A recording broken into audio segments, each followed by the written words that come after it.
here's a question I want to raise. How can students better understand content area text? And what I mean by content area text is any portion of text that they're reading for your course that you're hoping they will get content from. So in most cases, it's expository text or it's nonfiction text, but if you're an English teacher, you've got other kinds of text going on. So the question is, how can we help them better understand content area text? What the research shows is that right now, our students are understanding, at best, 50% of content area text that they read. That's at best 50%. Okay? Why are they not understanding it better? What are some of the factors that you see at play? Why aren't they? 50% is abysmal. Why aren't they doing better when you give them that reading assignment at night? Let's just lay out some of the factors here, okay? Because you're not working with a lot of second language learners here in all likelihood, but for them in particular, it's an issue. You may think that you have a discipline that maybe doesn't have that much new vocabulary in it for students, but if you're teaching math, for example, you've got all kinds of vocab they don't encounter on a regular basis. You're teaching science, you've got all kinds of vocab. Nursing people, all kinds of vocab. Even like history type things, all kinds of vocab that they don't know on a regular basis. What I'm going to suggest, and I hate to jump to suggestions already, but if you're going to have your students read a portion of text, whether it's a manual or 14 pages in the book or whatever it is, what I'm going to suggest you do is you look at that before they read it, and you figure the words that are what I call must words. And these must words are words that if you don't know what this word means, you're not going to understand that portion of text. And there might be 2, 3, 4, 5 must words in what they're going to read. And before they read it then, you can let them know, when you're reading this tonight now, I want to show you about 3 words you're going to see. And write them up, write them on the board so they can see them, let them know what the word is, and then help them understand what that word is. For example, has anybody ever seen this before? Anybody have any idea what this is? If I can pull it out of them, I'm going to do it. If not, I'm going to say, when you see that word, what we're talking about is this. This is what it really means. And don't pick every hard word that's in there, though, because that might not be a must word. When I say a must word, it's a word that if you don't know what this word means, you're not going to understand the passage. That's what you want to look for. Like, I'm trying to learn Spanish right now, so I read kind of on my own when I get a chance in Spanish. And I'll be reading along, and sometimes I come to a word, and if I don't know what that word means, I can still figure out what the passage is about. Okay? No big issue. But sometimes I'm reading along. If I don't know what the word means, I cannot for the life of me figure out what this is about. And it drives me crazy because I can't understand it. So you've got to look it up or something like that. Those are the words you want to identify for your students. This is what's called an academic vocabulary. Every discipline has an academic vocabulary. They don't hear this at home. Okay, average TV shows, you watch every TV show there is in America, you're hearing 10,000 different vocabulary words. That's how many you're hearing. They aren't hearing the academic vocabulary, right? So whatever you do before they read it, those must words, that's an absolute huge help for them. Really big one. Okay, so kind of back to the question, why are they struggling? What are the issues? So vocab for sure, yeah. So you've got some students that are just not capable of reading it, and they're embarrassed. They know that they should be able to read this, and they don't want to let people know. Males are worse at this than females. Males, man, they'll try to hide all kinds of reading issues, that they've got. Okay? So the fact that some of them don't ask questions when they don't get it. So lack of background knowledge. Yep. Do you remember I said right at the start that background knowledge is the #1 factor in comprehension of text? Even more than your ability to decode it.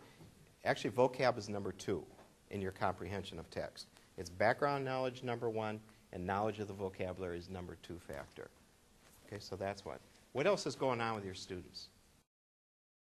So what is getting overloaded when they do that? We talked about it earlier. What is overloaded? Right? Short-term memory. It's completely overloaded. You get a point where you can't take any more in. Right at the start of a semester, I hate the start of a semester because I can never remember anybody's name. So I'll be teaching, and I can't remember these names. The reason I can't is because it's all short-term memory. So I've got 30 names I'm trying to remember. I'm trying to figure out what I'm going to say next, what question I'm going to ask, and it's just complete overload. It's the same thing happening with that student. You know, they're just overloading it. Some students have learned that they don't need to read because you're just going to tell them what was in the book anyhow. All right? I'm stepping on toes probably, but that's how some operate. Some will also operate like this. I don't need to read because I know I'm not going to get assessed on this. The tests that I get, the quizzes, never have anything on the reading. Okay? They're not going to read. You know, so some think that way as well too. Okay? Why else? Why else are they struggling? They're used to reading novels if they read. You know, they're used to reading novels, used to reading magazines, newspapers. Those are things that for the most part you can pick up and read straight through and for the most part understand it. When you read academic text, it's a different style of reading. You cannot pick up a biology textbook and skim through it the same rate that you're going through People magazine. I mean, it's a whole different style of reading. And that's something that we need to model in a sense. And I'll even do this. I'll put portions of text up I want students to read. And I'll say, I use a book called Gunning, which is a really complex textbook. And I'll say, when you're reading your gunning text, you're going to hit this part of it, and I just throw it up here. And I'll tell them that when you read through this, you go through it one time, you probably have got to start at understanding what it is, but you're going to need to come back on that and probably read it a second time. There might be a word or two you don't know in there. Look over here in the margins. There's something to help you over here. But I talk about how to read, you know, content, you know, that students need to read. You have different disciplines. Like for many of you, your students are reading technical manuals. I'm thinking of you guys in particular. Those technical manuals are written at a very high level, and they're often written at a higher level than the reading level of your students, you know, unfortunately. So they need to hear, how do you read a technical manual? How do you deal with that? Do you sit there and read everything that's in there? You know, they don't know. They assume you just pick it up and you just read this textbook like a novel. So they don't know the difference in how some of this reading needs to take place. Yeah, I think they're overwhelmed with it. I think they see how text dense it is, how it just looks hard, you know, to really handle. And I think they don't feel like they have the skills to know how to really attack it. I think that's part of it. The unfortunate thing is I don't know of a profession right now that doesn't involve some reading, you know, seriously. And actually often pretty difficult reading, you know.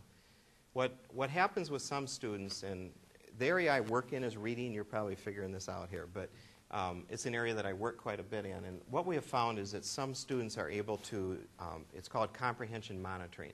They're able to monitor their own comprehension quite well. And they can tell when they understand it, they can tell when they don't understand it, and when they don't understand it, they do something about it. So it's called a fix-up. So they reread, they look for an illustration, they ask somebody a question. But we've got a lot of students that they'll pick up a book. Can I just use your notebook real quick here? I promise I won't read what you've got in here. You're fine. They'll pick up a book and they'll start reading. You've told them read pages 14 through 22. So they go ahead and start reading. They're reading away. They're reading away. They're just kind of reading. Okay, how many pages do I have to go? Okay, there's the last page, and they close it up. They are not aware of if they were understanding it or not. Often their brain is on autopilot. They're just trying to get through it. What a good reader does, and 10 to 1 you all do this, when they're reading, they can catch themselves when they don't understand it. Like maybe you've flipped the page, you've read a little more, and then it dawns on you, I just read this, and I don't have a clue what I just read. Okay? That is comprehension monitoring. Good readers do that, and poor readers don't do it. It's something that you can talk to your students about. You can tell them, when you're reading this gunning text, and I do this, and I've got, I'm working with teachers. I tell them, when you're reading this gunning text, it's hard stuff. It's really hard stuff, but it's good. But what I want you to do at the end of each paragraph, just ask yourself, is there anything I don't understand? And if you feel you've got everything, you're ready to move on. You can just go on to the next paragraph. Or I'll tell them sometimes at the end of each page, I'll tell them, before you turn the page, ask yourself, is there anything I don't understand? And if there is something you don't understand, try to reread it, look for pictures, illustrations, or just write a question, and then bring it up in class. We can talk about it in some way. So it is a skill that I think that we do need to teach, and it's not commonly taught in high school, which is unfortunate. So again, we could just say, well, it's their responsibility and kind of have no part of it, other than just like assign all the pages and nobody gets much out of it, which isn't really helping the cause. Or, we are helping them learn how to be successful in whatever discipline you have.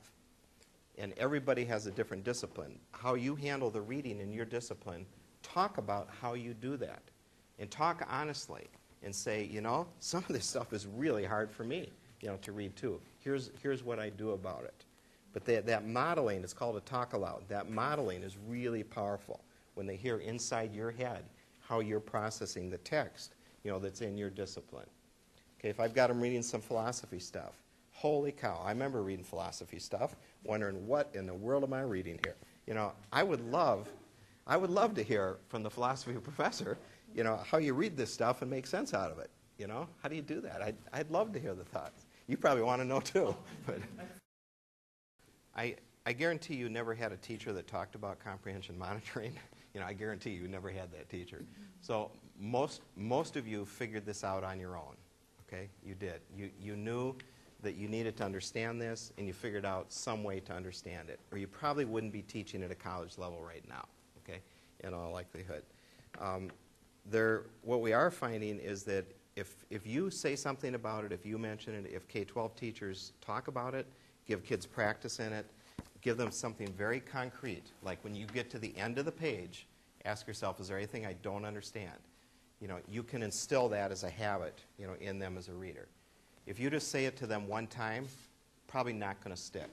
But if you remind them of it, especially when you have hard text, man, you've got some hard stuff. Just be honest. Tonight, it's hard reading in here. You might want to read this stuff 2 and 3 times to really understand what's in there.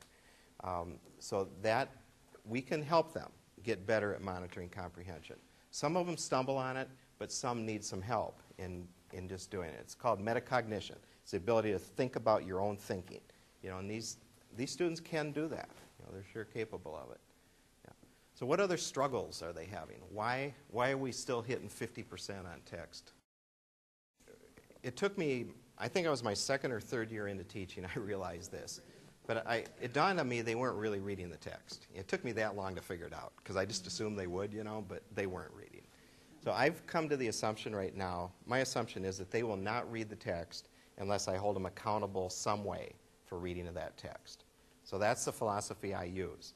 So I need to hold them accountable through some kind of quiz, some kind of a test type thing, some type of assignment where they have to use the knowledge in the book, or some type of study guide, and I'm going to suggest a couple to you, or some type of a discussion format where they have to talk about the text and they know they're going to have to talk about it. Okay? So I have always got some accountability for it, because otherwise it just isn't going to happen. And I'm counting on them learning something from that text.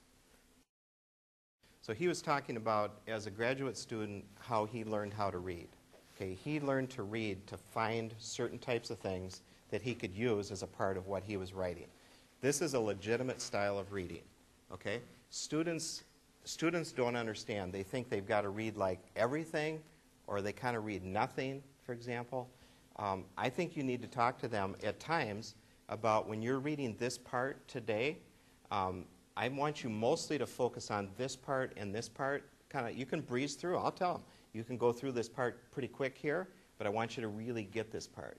Because for us as academics, when we're doing our reading, whether it's a manual or whatever it is, we are looking for something very specific, and we've learned how to read that way. Our students don't know that. They think they just have to read everything that's there, and they get overwhelmed, so they don't read anything that's there. So that's part of what we can talk about.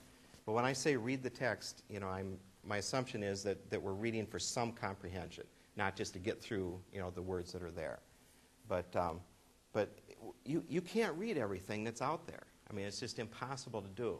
So they need to learn how to read the critical parts, and they need our help on that too, because they don't know what's important, what's not important. So I'll tell them, if they have their books and classes, I'll say, here's your reading today. We got pages 80 through 94. I just want you to, let's just turn to a couple pages real quick. Certain things I want to point out. Be sure you really get this, because I'm not going to talk about this much in class. I'm counting on you really getting it from here. Okay, over on page 89, page 90, go through this pretty fast. Then we're going to hit this part over here. This part, man, read it a couple times. Look at the illustration that's there. Get that part, because we're going to talk about it. So, you can do some of that kind of thing with them, too. All right, so let's talk about study guides a little bit then, too, because I mentioned it. With study guides, the normal study guide that most teachers give out is a study guide exactly like you're describing, where it's got a question, and then the student is supposed to fill in an answer of some sort. So it might be a word, 2 words, short phrase, that kind of thing. That's the most typical study guide.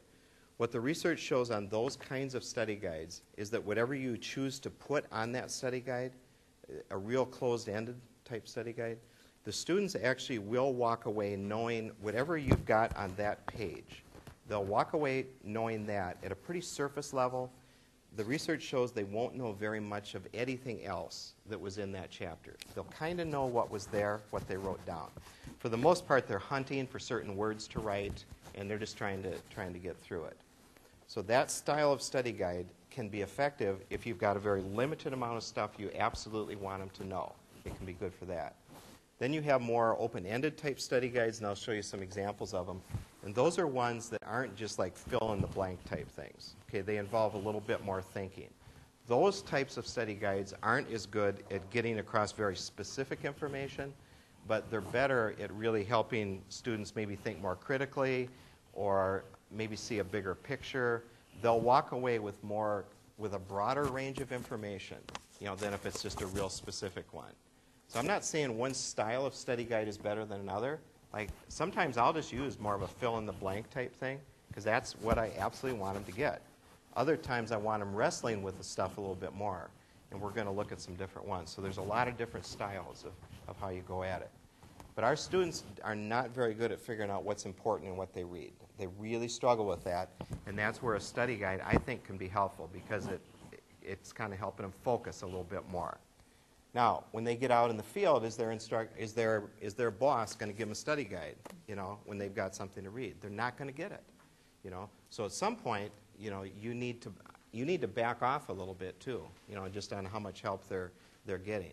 But I would say the start of courses, it's really helpful for them to have something, because then they've got some sense of what's important, the kinds of things you're looking for, and then I do think you need to wean them off it a little bit, because they aren't going to get them, the rest of their life. But they struggle figuring out what's important. What I'm going to suggest when we think about our students, we're trying to have them comprehend text better. What I'm going to suggest is that some of these things are what's called reader factors. Okay, and these are issues that are unique to the student.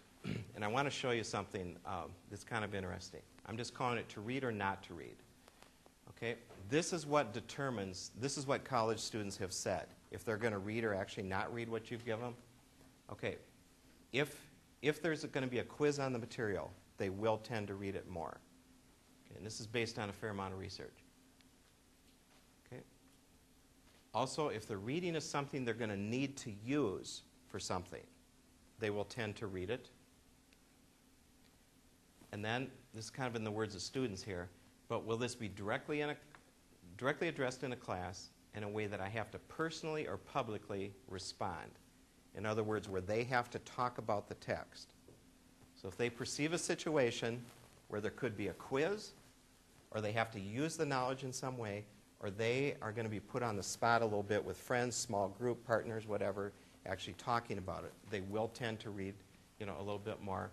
And it comes out of a 2005 book called My Freshman Year, What the Professor Learned by Becoming a Student. So learn some of these things. I had a class on Friday afternoon, and it was like a 1:30 to 3:30 class Friday afternoon, just like my favorite time, 2 hours straight. And so I had some reading that they had to do. I made it very, very clear to them what they were going to talk about when they came back.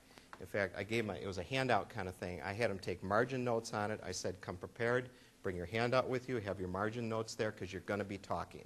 You're going to be talking in groups. And this is this is a pretty small class. I got just 17 in that class. So I was just kind of looking around as they were working at who had stuff written down, all that kind of stuff. And virtually every student there, had something meaningful to say. Okay? They came prepared because they didn't want to look dumb in front of their peers. That's why they had really done the reading. If I hadn't done that, if I'd given them that thing like the class before, said, go ahead and read this, and we might do something with it on Friday, hardly any of them are going to read it. So that accountability of some sort. So this is another reason they're likely to read. Believe it or not, research on this too. If there's some kind of pictures in there, some kind of illustrations, drawings, diagrams, that kind of thing, they like it better. We didn't say this, but if you've got a textbook that is in like 8-point font, with half-inch margins, no illustrations, whatever, boy, it's a tough sell. They open it up. Some of them may not be very good readers to begin with, and boy, they just aren't going to go into it. So just even the layout, how your books are laid out, does make a big difference. If there's some graphics or charts, they're more likely to read it. And some of them, believe it or not, will go to this first before they read the text. They actually get more understanding from this than they do the text. We have some say over this, is the reading linked in some way to the lecture and in-class work? Okay? If you're asking them to read and you don't do a darn thing with it in class, absolutely nothing, it's just not as effective. Equally bad is if you just talk about everything that was in the text, because then why read? It's kind of how they think about it. What I tell them is that when I'm talking, when I'm teaching, I'm going to add pieces to what's in the text. I'm not the textbook. Okay? I'm going to help us clarify it. I'm going to ask questions about it. I'm going to add pieces. The text is going to be our base, and then we're going to work from there with it. Yep. That comes out of some 07 research then too. Right? So we got some reader factors, that are at play. And then you've got some text factors. This one, you can't see these brown things very well, but page 36. Why don't you turn to that page? Page 36.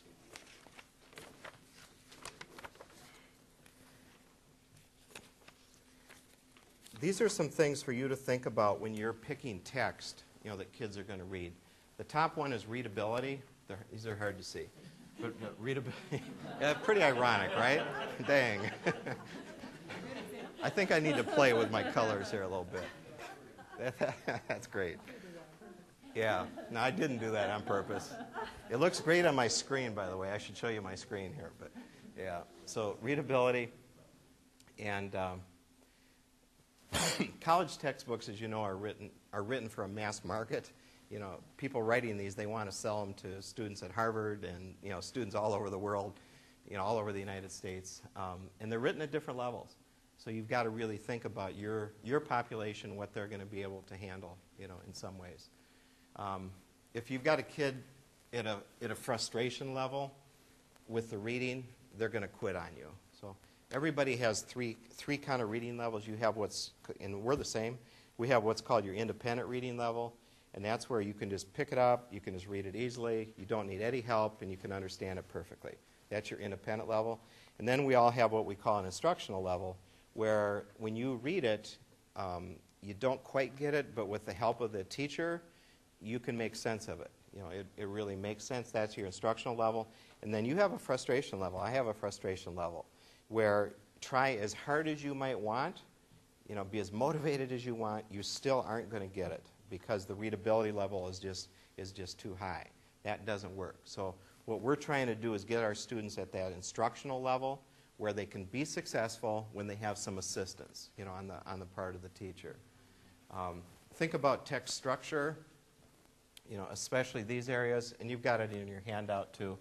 And then coherence, it's called. How well are these things connecting together?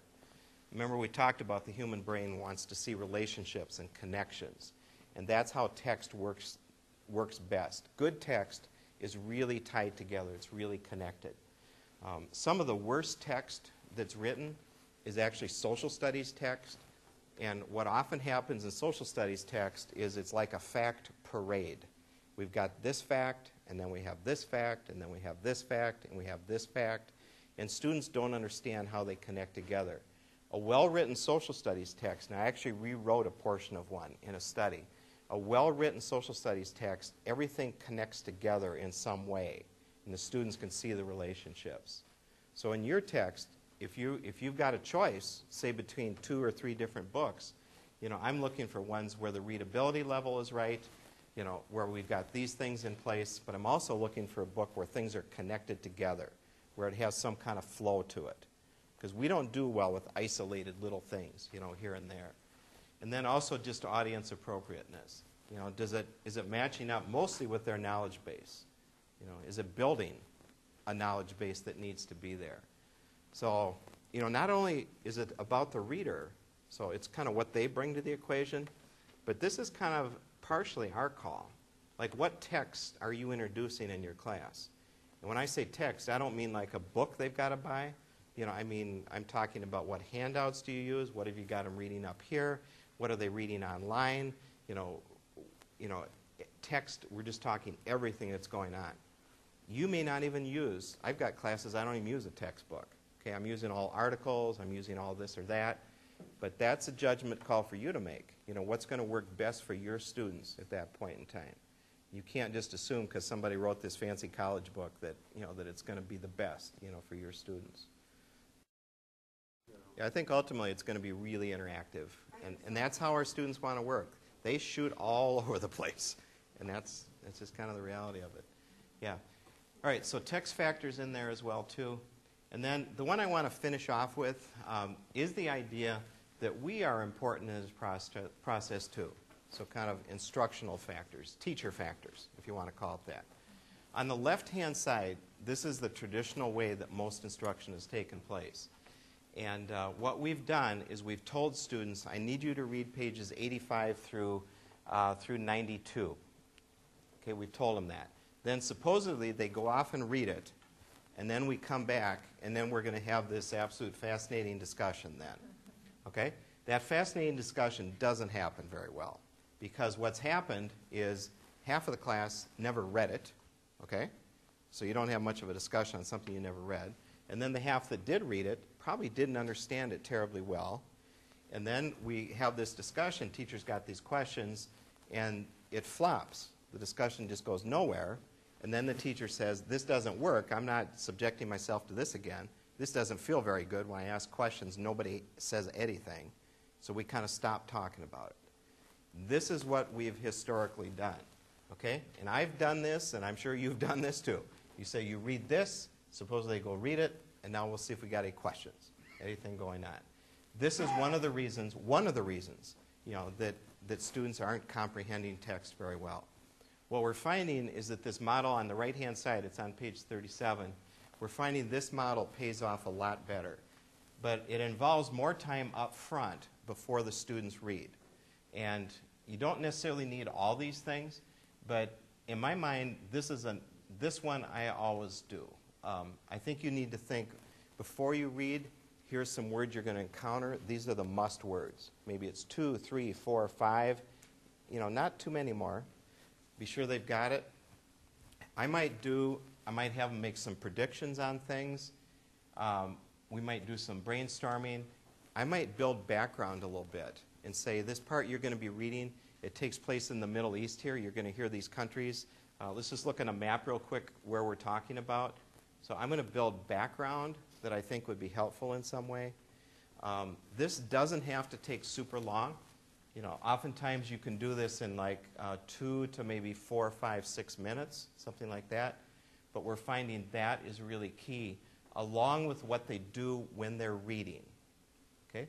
And what I'm going to suggest is that we want to guide them in some way, during that reading time. And then we're going to come back and we will try to have some discussion to clarify things they didn't understand, ask further questions, that type of thing. But what we're seeing is it's actually more important what happens before the reading process and during the reading process. We're seeing that's what makes the biggest difference. It's not trying to spend the time down here. What do you mean by guided active? Right. Yep. Especially if it's a reading assignment to do it at home. Yep, exactly. Let's take a look. I should pay you for that question, by the way. So let's look at, Just the key, or, oh, the key. key for your conduct. Okay. Let's look at 38, if you would, then. Page 38. And this is a little table of contents of some suggested ways to kind of guide this active reading that we're talking about here. And these are some of the ones I use pretty much on a day-to-day basis. And I just want to show you some. Let's just flip through them, and you look at them, because pretty soon you're going to start doing some planning for your courses. But this first one on 39 is what's called a shallow, deep question study guide. This does not work for all text, but basically what they're doing is I have them write questions they want to ask other students in the class. Okay, these would be questions that I'm calling shallow. So it's just factually based questions that they think would be good just to kind of quiz a partner with in class. And then I have them write 5 questions that are deeper questions. So these are questions where you can't just say yes or no. You know, you've got to give some kind of extended response to it. This is really simple for me to put together. In fact, this is the one I use. They go write their questions. They bring them in the next day, and I can see them. I grade them on them. I've got a little rubric kind of thing. But then I put them in groups then. So they're in groups of 3 or 4. I say, let's say these guys are all a group here. I'd say I want you to pick pick 2 of your shallow questions and pick 2 of your deep questions, and then just work through them with your group here. Okay? And they start going with them. I've got to talk a little bit about what a shallow question is and what a deep question is, but that works. Will this work in other certain disciplines? Mathematics, okay? You know, probably not going to work, but it will work in some areas.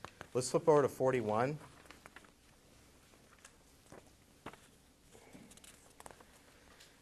This one, it's an activity called Save the Last Word for Me. And what I do is I have them take quotes out of something that they've read. And I have them pick 2 quotes of things that they agree with, 2 things they disagree with, and 2 things they want to make a comment about. So they copy the quote directly out of whatever it is that they're reading, and then on the back side of that card they have to write a comment about it. So what do they have to say about that? They come together in a group again. Each of them got their own 6 statements. I'll use it in class. I'll say, in this group, he'll start.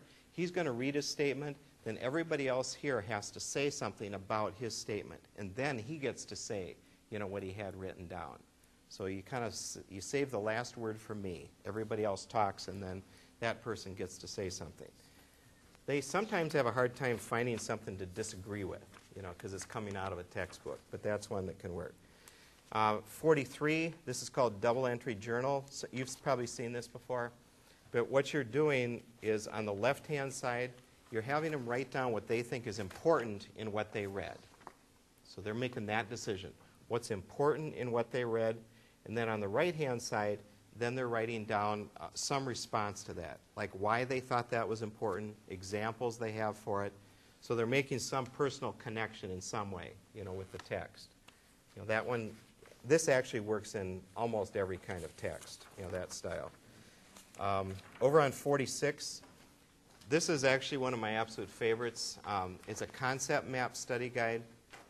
And what they have to do is they have to take whatever portion of text they were reading, and they have to make a concept map that shows their understanding of it. So I tell them, and I model this, I say, in the center of your paper, write what this main portion of text is about. Okay, so that goes in the middle, and I'll tell them whatever it is, kind of write that.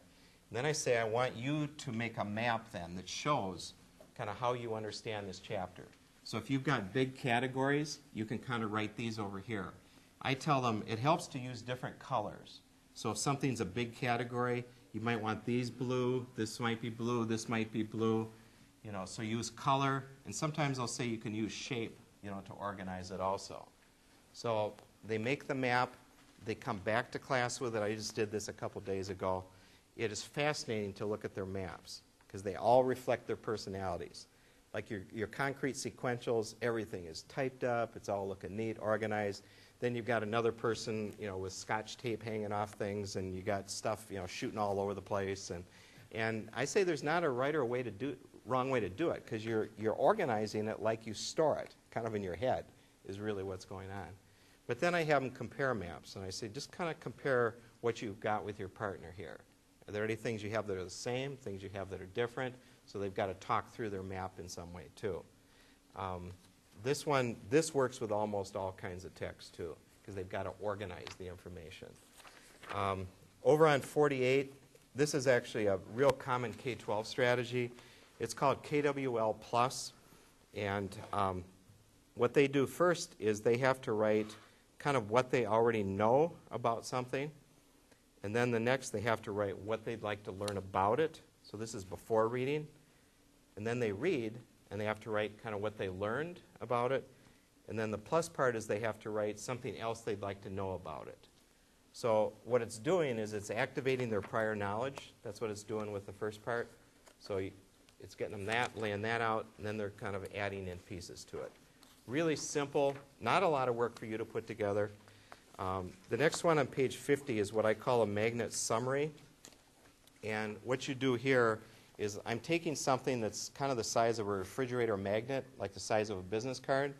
And on 51, these are my examples, but I'll put certain topics in each of those boxes. And then I tell them, within the size of that refrigerator magnet, I want you to summarize that text. Okay? You can write small, but I need to be able to read it. Okay? But that's all the room you have. So you've got to summarize it in that space. That whole act of summarizing is really sophisticated because they've got to think about what's important, what's not important. They've got to sequence things. So that's another approach.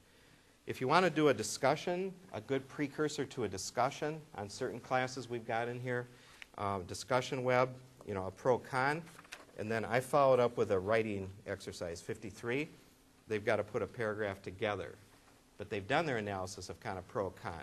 You could use this in a lot of different situations. You could offer scenarios. Here are situations. What do you think could be?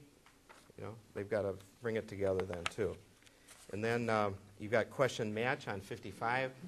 This is one where it's actually a game. They're writing questions and answers.